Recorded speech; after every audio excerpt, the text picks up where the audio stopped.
The Trump administration is ending Harvard's ability to enroll international students. The BBC is reporting. The Trump administration has moved to end Harvard's ability to enroll international students, escalating a standoff with America's oldest university. Homeland Security Secretary Kristi Noem wrote on X that the administration had revoked Harvard's Student and Exchange Visitor Program certification as a result of their failure to adhere to the law. Let this serve as a warning to all universities and academic institutions across the country, she wrote on Thursday. Harvard called the move unlawful in a statement. We are fully committed to maintaining Harvard's ability to host our international students and scholars who hail from more than 140 countries and enrich the university and this nation immeasurably, the university responded. We are working quickly to provide guidance and support to members of our community. This retaliatory action threatens serious harm to the Harvard community and our country and undermines Harvard's academic and research mission.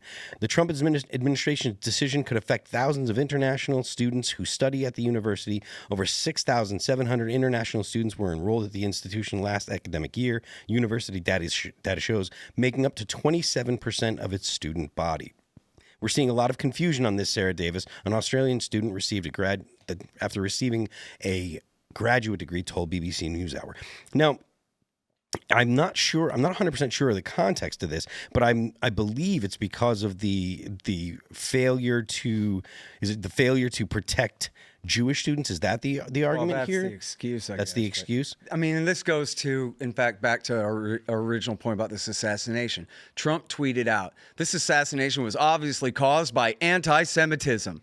Yeah. I mean, would you buy it if anybody said that the reason you hate Trump is you just hate Dutch people? Well, right? I mean, This is not what's going on here, that we have a rise in anti-Jewishness around the country. People are upset over what's happening to the Palestinians at the hands of Israeli fighter bombers. Like I said, I think right? I legitimately think that is like we were discussing earlier. That's an excuse. I think that there's a lot of people that because they use Gaza as an excuse, but Gaza is only in the past couple of years, and this sentiment about this anti-American sentiment, this has been going on since the George Floyd riots. Look, because if what you're saying is leftists need to protest something at all times, and this is something, and so they're protesting it, that's true. But that doesn't mean that it's all very disingenuous. In fact, look at how many Jewish students are leading these protests and participating in these protests. Yeah, but it's the point of the, like you said, I do think like the leftist, it's the leftists that are dissatisfied with their own lives. And to be honest with you, I think a lot of it is luxury beliefs, right? Like the people that are upset about these situations, a lot of times they don't know what's going on. But they're college kids, right? That other people don't protest anyway. There are plenty of people who are sick and tired of this, including like half of Republicans are sick and tired of this and wanted a ceasefire a year ago. They don't go out and protest with signs and chant. No, that's just not only with American flags instead, right? Like they just don't protest at all. That's just not how they do it. So yeah, protesting is a thing that young leftists do. But there was this piece in the New York Times, I guess 2 days ago now, about how the Heritage Foundation had this huge plan. The New York Times made it coincide with the 2025 thing. I don't know if that was part of it or not, but it was, I think, a separate thing at Heritage. But the whole thing was a multi-pronged attack on all opposition to Israeli foreign policy in America, and the whole idea is just to smear everyone as anti-Semites and Hamas supporters. Well, I mean, that's clearly not working. And then what? Well, I mean, they're trying. No, I mean, it is working. And that's, I think, part of what this is about is whatever degree the national government has, or at least the executive branch has over the universities, they're doing everything they can to get the universities to stop all these protests and intervene. And it's just the start, But the thing is, why should we have to give up any freedom whatsoever over another country's foreign policy? Well, I mean, we don't crazy. we don't have to give up any freedom. This is specifically about foreign students, so that's not really. Are the existing foreign well, but students they're legal getting here, right? I mean, they're not like illegal immigrants. They're here. They're abiding the rules. Now we got to change the rules if they cross the line and criticize Israel, right? Sounds like the existing foreign students get to stay, right? Yeah, I don't think that it's about existing students. I think that it's only for new admissions. For new admissions, yeah. Well, this is just about, it's just sticking it to Harvard in this way as punishment for the previous and stuff, Harvard, right? and Harvard, look, there's a lot of things that Harvard's done that, the right more broadly has an issue with the DEI stuff, the fact that they're not admitting students that have higher scores because of their race. These kind of things have to stop. And I think that this particular issue, whereas this one, maybe there are people that are going to make an excuse and say that it was about Gaza. This is more about Harvard beefing with the administration and beefing with the people that are trying to undo what is basically ingrained in Harvard nowadays, which is the whole DEI leftist perspective. And and when the administration tries to force them to unravel this stuff, this is the pushback that Harvard is going to go. They're going to say, "Oh, well, look, it's about they're messing with our liberty to do this and blah blah blah." But I do think that this is more about trying to undo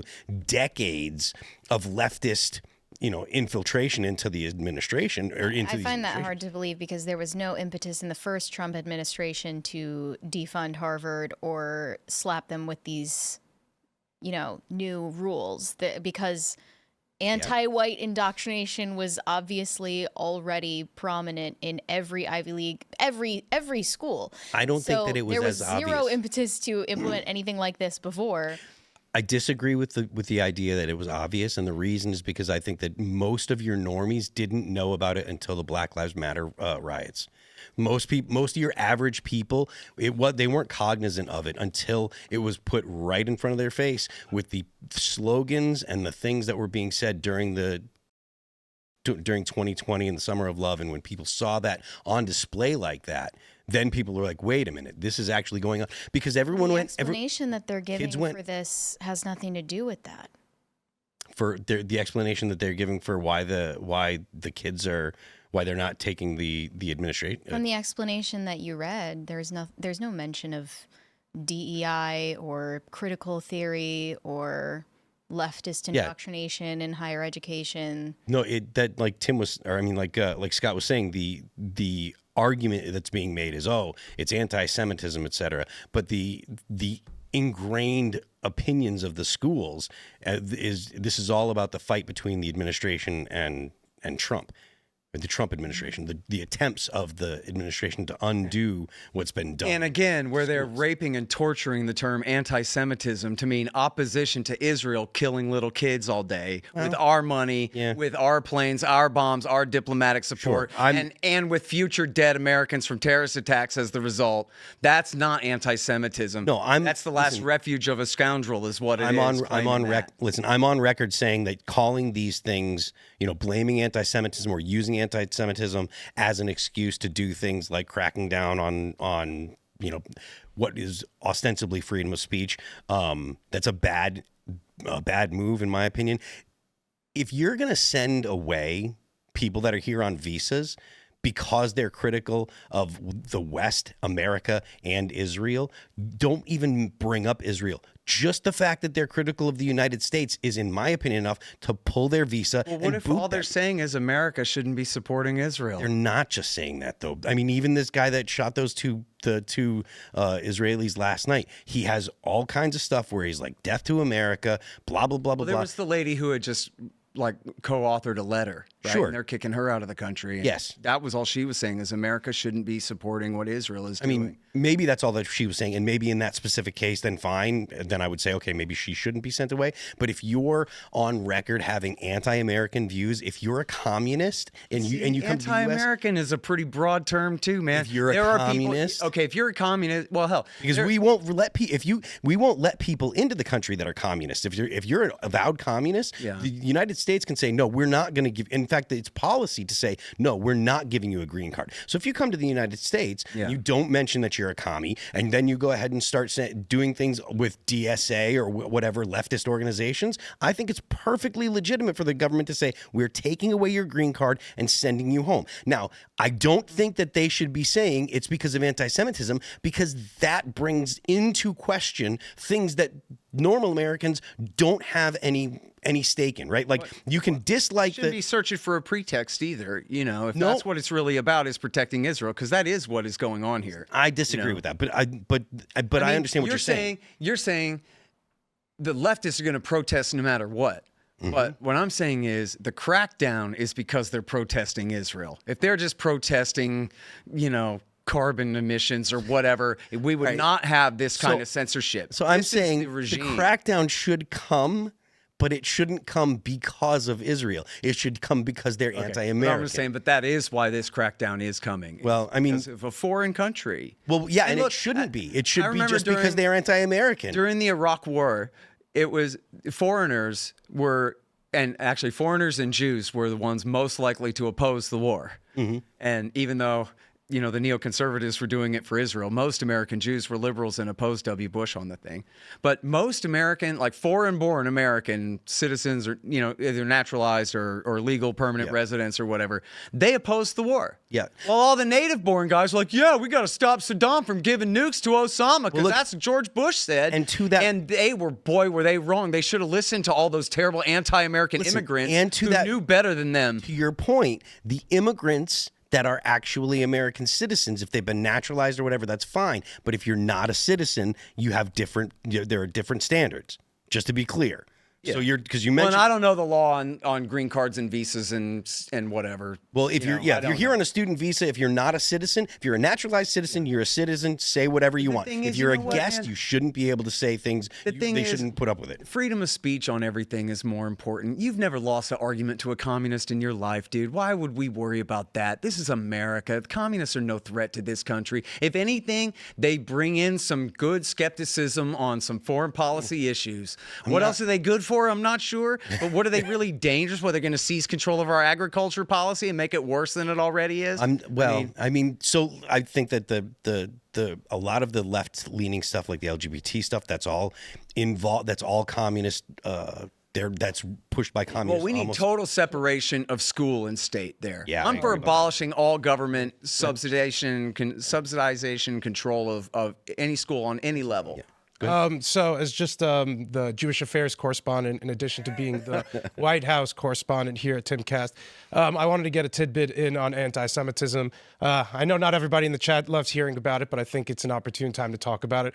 Over the course of my lifetime, attitudes towards Jewish people in this country have become more skewed and more dangerous, frankly. When I grew up going to Temple, there weren't security guards there, but now when I go to Temple, there's always multiple security guards, and that's almost every synagogue across the country, because there have been shootings at synagogues and whatnot, and then Jewish kids go to different college campuses, and their aggressive chants about euphemisms towards violence towards Jews at these college campuses, where they're getting mocked, where they're saying things like globalize the Intifada, and which I believe is a call for violence against Jews. And I believe what we saw last night in Washington, D.C., was an anti-Semitic attack, and it's what globalizing the so-called Intifada looks like. I cover a lot of anti-Israel and what I think are anti-American protests, and they chant this all the time. And I think a lot of them know what they're saying, although many Islamists and far leftists will cover for that. So I think that's what we should consider. And also, why should you care? As MAGA people, as Trump supporters, I think it's important to talk about why you guys should care. And I think it's important to talk about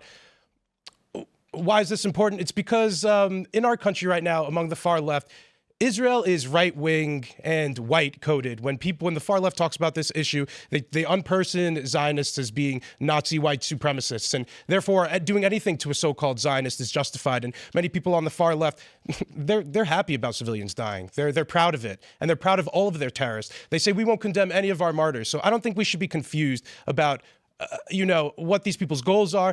They think all settlers deserve to be killed, frankly. And, once they're done calling all the Zionists Nazis, don't worry, they also call the MAGA people Zionists. And they will also justify violence against you guys, like many of the people online in the far left are justifying violence against so-called settlers or so-called Zionists or so-called whatever have you. They're unpersoning these people, and eventually it will also go to the MAGA people. MAGA people have been called Nazis for some time. I'm just very thankful that the Trump administration is more clear-eyed on this than maybe communists or libertarians who tend to work together at many of these marches, because I know we hate. Well, look, I agree with some of what you say there. I've met leftists who also, define leftists have influenced enemy way too broadly. Yeah, to me, the only legitimate target for violence is somebody who's armed. And, when you're talking about political violence like this, organized groups of armed men, they're all wearing black hats or at least some dark shade of gray. The only innocent people are the civilians. The white hats are the civilians. It's always wrong to kill civilians. And it's almost always stupid, even if you don't have any morality. It's almost always completely idiotic for whatever cause that you're supporting. Like Israel, killing so many innocent civilians in Gaza right now is what has turned so many people against Israel, and in some cases on the margin, quite unfortunately, against Jews, broadly speaking, which is completely wrong and stupid. Yeah. But a lot of people are stupid. You know what I mean? Like, Well, yeah, I mean, it's hard for, as a libertarian, I'm an individualist, so I'm always permanently inoculated, to coin a phrase, sorry guys, against collectivist identification, certainly dehumanization of any group, because I don't even believe in groups. There are no groups. There's just individuals. We're born one at a time, and we got a right to live one at a time, and it's always wrong. This guy's crazy. And look, I've been in an argument recently with people who just say, no, if anyone even is living in Israel, never even mind like a settler on the West Bank on obviously like what is currently trespassing on Palestinian land, but even people living in so-called Israel proper, that it's all illegal trespassing and settlement, and those people are fair game. And I got in a big argument about that with some people actually recently, because it's a pretty obvious sliding scale from white to black about who's a legitimate target and who is not a legitimate target. In fact, if you look, and this was part of my argument, was look at how absolutely idiotic and horrible what Hamas did on October 7th was for their own cause. You got a huge cottage industry of people who think that Israel deliberately let it happen just because it served the Palestinians' cause so horribly that they thought that Netanyahu must have let it happen on purpose just so he could get away with doing what he's doing. That is how horrible the reaction is from Hamas going outside and killing civilians. But just think of the counterfactual. What if, and Hamas is not quite Al-Qaeda. You know, they've killed Al-Qaeda guys before. They're like a clique to the one clique more civilized than the Bin Ladenites. They could have, and they have tight operational control of their armed forces too. They could have sealed the fence behind them and made sure no strangers are coming, only their guys. And they could have they could have driven right past that rave. Yep. They could have stopped and danced and then moved right on. They could have driven right past the kibbutzes and then gone straight to the military base and fought, grabbed some captives and done their thing. And then, you know, they probably wouldn't have gotten any credit for that, but they certainly would have not gotten the reaction that they got for killing innocent women and children in that thing. Yep. And just absolutely destroying their own credibility and We're going to nth degree. Thanks for checking out this clip from Timcast IRL. Make sure to watch the show live Monday through Friday at 8 p.m. Subscribe to this channel, and we will see you all there.